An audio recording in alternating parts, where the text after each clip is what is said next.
अल्लाह के नबी फरमाते हैं अपने माँ बाप की कभी भी नाफरमानी मत करना, अपने माँ बाप का दिल कभी मत दुखाना। आगे वाला जुमला सुनो, वइन अमरा का अन तखरुज मिन अहलिका व मालिक, अगर वो दोनों तुम्हें हुक्म दें कि तुम अपने अहलो अयाल को छोड़ दो और अपना मालो दौलत छोड़ दो, तो उनके हुक्म को मान लेना, यानी अपनी कमाई हुई दौलत छोड़ दो और वो कहें कि घर से निकल जाओ तो घर से निकल जाना, लेकिन इसके बावजूद माँ बाप की नाफरमानी मत करना। इन जुमलों को देख रहे हैं आप? कोई बाप ऐसा नहीं होगा जो अपनी औलाद को अपने घर से निकाल दे और खुद अपनी औलाद से ये कहे कि अपनी बीवी को तलाक दे दे। ऐसे बहुत कम लोग होंगे कि माँ बाप जो अपने बच्चों का घर बिगड़वा दें। लेकिन हजरत इब्राहीम अलैहिस्सलाम ने इस चीज को जिंदा करके दिखाया था। जब वो अपने बेटे इस्माइल से मिलने गए और इस्माइल अलैहिस्सलाम ने कोई शादी कर रखी थी दूसरे इलाके के अंदर, लेकिन उनकी बीवी नाशुक्री कर गई। इब्राहीम अलैहिस्सलाम ने दरवाज़ा खटखटाया तो इस्माइल अलैहिस्सलाम घर में मौजूद न थे। उनकी बीवी ने दरवाज़ा खोला, पहचान नहीं पाई ये कौन है। पूछा जी कौन? कहा ये इस्माइल का घर है जी। वो कहाँ गए? जंगल में गए हैं शिकार के लिए। अच्छा, तुम उनकी बीवी हो? हाँ। घर में गुजर बसर कैसा चल रहा है? बहुत बुरा चल रहा है। सुबह खा लो तो शाम को नहीं मिलता, शाम को खा लो तो सुबह नहीं मिलता। इतनी सी बात कही थी। मेरी माँ बहनें सुने, ये बात उनके मतलब की है, सुने। अगर मेरी उर्दू समझ में आ रही है तो, वैसे आना चाहिए, टीवी के सीरियल देखती हैं हिंदी वाले तो आना चाहिए। अगर समझ रही हो मेरी माँ बहनों तो सुनो। हजरत इब्राहीम अलैहिस्सलाम ने कहा घर में गुजर बसर कैसा चल रहा है? कहती है बहुत बुरा, सुबह खा लो तो शाम को नहीं मिलता, शाम को खा लो तो सुबह नहीं मिलता। हजरत इब्राहीम ने कहा मैं जा रहा हूँ, जब इस्माइल घर पे आ जाएं तो उनसे कहना एक बुजुर्ग आदमी आया था, एक बूढ़ा आदमी आया था, उसने तुम्हें सलाम कहा है और एक मशवरा दिया है कि अपने घर की चौखट बदल लो। चौखट समझते हो ना? अपने घर की चौखट बदल लो। इस्माइल की बीवी कहती है बुढ़ा सटी आ गया, चौखट तो मेरी सही है, सर्दी में धूप भी आती है, गर्मी में हवा भी आती है, ये बुढ़ा कह रहा घर की चौखट बदल लो। इस्माइल अलैहिस्सलाम जब शिकार करके वापस आते हैं, कहा कि एक बुढ़ा आदमी आया था। आया होगा, हाँ। फिर सलाम का, अच्छा सलाम कहा, समझ गए कि मेरे बाप हैं जी। और पता नहीं, और कहा कि पता नहीं वाली बहकी बहकी बातें कर रहा था, बुढ़ा था, सटिया गया था। कहने बताओ तो क्या कहा उसने? कहा अपने घर की चौखट बदल लेना। कहा बीवी तुमने क्या कहा उससे? कुछ नहीं, उसने पूछा था घर का गुजर बसर कैसा चल रहा, मैंने कह दिया बहुत बुरा, सुबह खा लो तो शाम को नहीं मिलता, शाम को खा लो तो सुबह नहीं मिलता। कहो आए मेरी बीवी, वो बुढ़ा मेरा बाप था, तुम उसकी बहू हो और उसने जो ये कहा कि अपनी चौखट बदल लेना, इसका मतलब ये है कि उसने तुम्हें तलाक देने का हुक्म दिया है मुझे। उसने इशारा कर दिया है कि घर की चौखट ठीक नहीं है। आपकी बीवी तो ऐसी होनी चाहिए, चाहे उसे खाना मिले या न मिले, हर हाल में वो अल्लाह का शुक्र अदा करे और उसको ये कहना चाहिए कि हम हर हाल में अल्लाह के शुक्रगुजार हैं, उसने जिस हाल में मुझे रखा है ठीक है। लेकिन तुमने ये जुमले न बोलकर ये कह दिया बहुत बुरा हाल है, सुबह खा लो तो शाम को भूखी रहती हूँ, शाम को मिल जाए तो सुबह भूखी उठती हूँ। ये जुमले तुमने कहा, तुमने अपने रब की नाशुक्री की, अल्लाह की नाफरमानी की है, नाशुक्री की है और मेरे बाप ने तुम्हें तलाक देने का हुक्म दिया है। अब तुम एक पल भी मेरे साथ नहीं रह सकती हो, मैं तुम्हें तलाक दे रहा हूं। इतनी सी बात पर तलाक?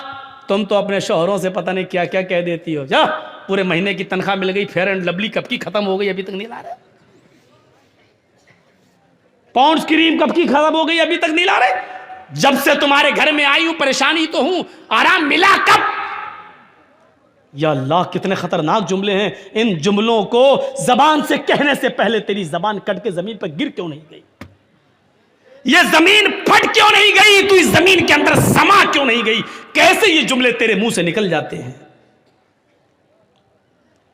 दोबारा उन्होंने जब दूसरा निकाह किया और शादी की, फिर एक अरसे के बाद इब्राहीम अलैहिस्सलाम जब दोबारा गए, इस्माइल शिकार के लिए गए हुए थे, दरवाजा खड़खड़ाया, दूसरी बीवी निकल के आई। आप कौन?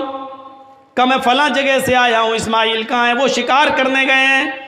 अच्छा ये बताओ कि तुम्हारा गुजर बसर कैसा चल रहा है? अल्हम्दुलिल्लाह, बहुत अच्छा, हर हाल में अल्लाह का शुक्र है, अल्लाह ताला ने मुझे जिस हाल में रखा है मैं उस हाल में खुश हूँ। इब्राहिम अलैहिस्सलाम ने कहा जब इस्माइल आ जाएं तो कह देना एक बुजुर्ग आया था, उसने तुम्हें सलाम कहा है और कहा है कि अपने घर की चौखट को बरकरार रखना। ठीक है, घर की चौखट। वो भी ताज्जुब करने लगी, घर की चौखट ठीक है? अरे हमने कब कहा गलत है? तुम होते कौन हो मशवरा देने वाले? ठीक है तो ठीक ही है। जब बीवी को पूरी बात बताई बीवी ने इस्माइल को, तब कहा कि वो चौखट तुम हो और इब्राहिम अलैहिस्सलाम मेरे बाप ने कहा इसको बरकरार रखना क्योंकि तुमने अल्लाह का शुक्र अदा किया है। शुक्रगुजार औरत को तो पूरा वाक़या बताने का मकसद यह कि माँ बाप की बात मानना। घर बार से निकालने को कहें तो निकल जाओ, लेकिन माँ बाप के सामने उफ भी मत करना। कितने लोग हमसे मिलते, मौलाना मेरी औलाद मेरा कहना नहीं मानती, मौलाना मेरी औलाद मेरा कहना नहीं मानती। कुछ ऐसी तकरीर करना कि औलाद को कुछ असर हो। हज़रत उमर फारूक के पास एक शख्स आता है, हज़रत उमर फारूक के पास एक सहाबी आते हैं और कहते हैं कि अमीरुल मोमिनीन मेरा बेटा दिन पे दिन नालायक होता जा रहा है, दिन पे दिन मेरा बेटा नाफरमान होता जा रहा है, उसको आप बुलाइए और उसको समझाइए। सुनो, इब्राहिम हज़रत उमर ने कहा अच्छा बुलाओ बेटे को। बेटे को बुलाया गया। हज़रत उमर ने कहा ये तुम्हारे बाप हैं? हाँ। खूब डांटा, शर्म नहीं आती? इस उम्र में अपने बाप को सताते हो, नाफरमानी करते हो, अपने बाप का दिल नहीं रखते हो, अपने बाप का काम नहीं करते हो। पूरा डांट चुके और जब थक गए डांट डांट कर हज़रत उमर, तब बेटा बोला अमीरुल मोमिनीन अगर समझा चुके हो तो मैं कुछ बोलूं? कहाँ बोलो क्या है? अब मेरी भी कुछ सुनेंगे? कहाँ बिल्कुल तुम्हारी भी सुनेंगे। कहा ये बताइए कि सारे हक बेटे का ही है कि बाप के लिए ये करे? बाप के ऊपर भी कुछ जिम्मेदारियां हैं कि नहीं? कहाँ हैं? कहा बताइए क्या है? हज़रत उमर ने कहा 3 जिम्मेदारियां बाप के ऊपर सबसे पहले आयद होती हैं। पहली जिम्मेदारी है कि जब घर में बच्चा पैदा हो तो उसका अच्छा नाम रखा जाए। दूसरी जिम्मेदारी बाप के ऊपर यह आयद होती है कि जब वो 7 दिन का हो तो उसका अकीका किया जाए। तीसरी जिम्मेदारी बाप के ऊपर यह आयद होती है कि जब उसका बेटा बालिग हो जाए तो उसकी दीनदार और शरीफ घराने में उसका निकाह कर दिया जाए। ये 3 जिम्मेदारी बाप के ऊपर भी आयद होती है। अब लड़के ने कहा अमीरुल मोमिनीन जरा मेरे बाप से पूछो इन तीनों कामों में से क्या काम किया मेरे साथ? अच्छा पूछो इसने जब मैं पैदा हुआ तो नाम क्या रखा? हजरत उमर ने कहा क्या नाम है? उसने अरबी में एक जुमला बोला जिसका उर्दू में तर्जमा होता खटमल। क्या नाम है तुम्हारा? का खटमल है। का ये नाम रखा मेरे बाप ने। 7वें दिन का हुआ, पूछो अकीका किया? नहीं किया। और जब बालिग हुआ तो मेरी शादी भी कर दी, पूछो दीनदार लड़की से की? कहा कैसी लड़की से की? कहा डायन से कर दी। वो हमें इसके खिदमत ही नहीं करने देती है, वो कहती है हट नहीं तेरा बाप ने चल, वो हमें समझने ही नहीं देती। जब मेरे बाप ने ही मेरे हुकूक अदा नहीं किए तो मुझसे क्या उम्मीद रखी जा रही है। अब हजरत उमर ने बाप को डांटा। दोनों तरफ हैं इस्लाम के मामलात, लेकिन माँ बाप को एक दर्जा हासिल है। कुछ दुनिया में ऐसे लोग भी गुजरे हैं कि जब मामून रशीद का इताब आया, खलीफा जब मामून रशीद का इताब आया तो यहया बरमकी और उसका बेटा फजल बरमकी और उसका बेटा यहया बरमकी, ये दोनों के दोनों मामून रशीद के इताब में आ गए और जेल में डाल दिए गए। फजल बरमकी और यहया बरमकी बाप बेटे दोनों जेल में डाल दिए गए। बाप बहुत बूढ़ा हो चुका है, सर्दी की रात है, फजर की नमाज में बाप को वुजू बना के नमाज पढ़ना है। बेटा देख रहा है कि जेल में गर्म पानी का इंतजाम नहीं है, क्या किया जाए? तो बेटे ने तांबे के लोटे में इशा की नमाज पढ़ने के बाद पानी भर लिया और अपने बाप को सुला दिया कि अब्बू आप सो जाइए। उस जेल के अंदर यहया बरमकी सो रहे हैं और उनका बेटा फजल बरमकी तांबे के लोटे में पानी लेकर अपने पेट में लगा लेता है। इशा की नमाज के बाद अपने पेट पर वो पानी के लोटा लगा लेता है, तांबे का लोटा, और फजर की आजान तक लगाता है कि पेट की गर्मी से इस ठंडे पानी में कुछ गर्मी आ जाए, इस तांबे के लोटे में कुछ हरारत आ जाए, और सुबह जब फजर की नमाज में मेरे बाप वुजू बनाए तो मैं थोड़ा गर्म पानी अपने बाप को दे सकूं। अपने बाप के गर्म पानी के लिए रात भर तांबे के लोटे को अपने पेट से लगा लेता था और फजर की नमाज में अपने बाप को कदरे गर्म पानी दे दिया करता था। ऐसे ऐसे फर्मा बरदार औलाद भी निकली है। हम किन में हैं, अपने आप को ढूंढें और तलाश करें और गरीबानों के बटन खोल के देखें। हम सोच तो सकते हैं ना हम किस में हैं, नाफरमानी करने वालों में या इसमें फर्मा बरदारी करने वालों में। वक़दा रब्बुका अल्ला ताबुदू इल्ला इय्याह व बिल वालिदैनि इहसाना, अल्लाह के अलावा इबादत किसी की नहीं, और इबादत के फौरन बाद माँ बाप के साथ एहसान करो। व बिल वालिदैनि इहसाना, मैं बड़े ताज्जुब में था कि अल्लाह ने यहाँ पर एहसान क्यों कहा है। एहसान के अंदर हर नेकी शामिल है। ये नहीं कहा अल्लाह ताला ने कि माँ बाप के साथ उनकी बीमारी में अच्छा सलूक करो, ये नहीं कहा। ये नहीं कहा कि उनको खिलाओ, ये नहीं कहा, क्योंकि अगर कह देता खिलाओ तो एक ही माना होता। लेकिन अल्लाह ने क्या कहा, वबिल वालिदैनि एहसाना, एहसान करो। एहसान का मतलब अगर उनको दवा की जरूरत है तो दवा ला कर दो।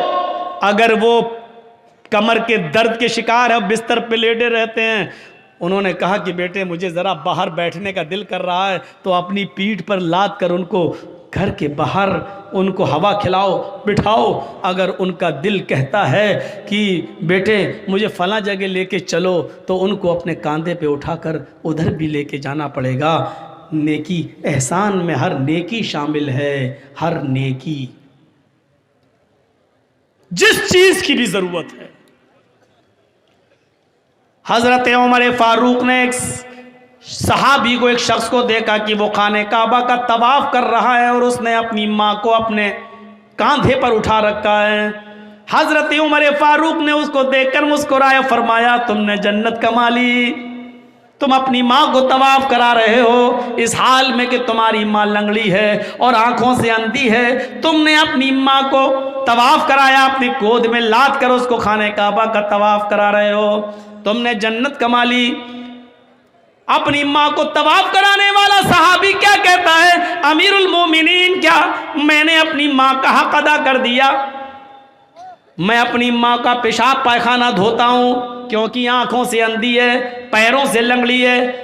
मैं अपने माँ का पेशाब पायखाना साफ करता हूँ, इसके कपड़े भी धोता हूँ। मेरी माँ ने तब उम्रा करने की गर्ज से मुझसे गुजारिश की है, तो मैंने उसका तवाफ कराया और अपने कंधे पर लाद कर इसको तवाफ करा रहा हूँ। क्या मैंने अपनी माँ का हक अदा कर दिया?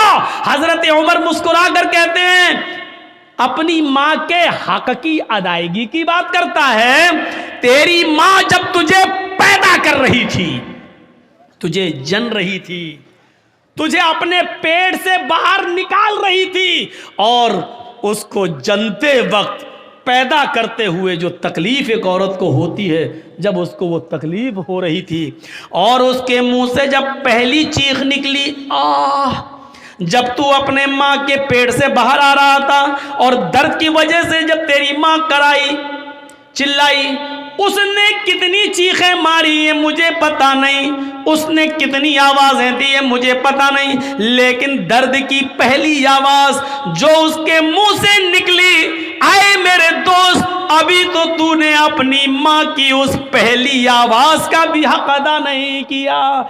उसकी पूरी जिंदगी का तू हक क्या अदा करेगा? अभी तो तूने अपनी माँ के पैदा करते वक्त होने वाली तकलीफ की पहली दर्द की आवाज का भी हक अदा नहीं किया। आदमी अपनी माँ के लिए कितना भी कर ले, लेकिन अपनी माँ का हक अदा नहीं कर सकता है। नहीं, मुमकिन ही नहीं है कि वो अपनी माँ का हक अदा कर ले।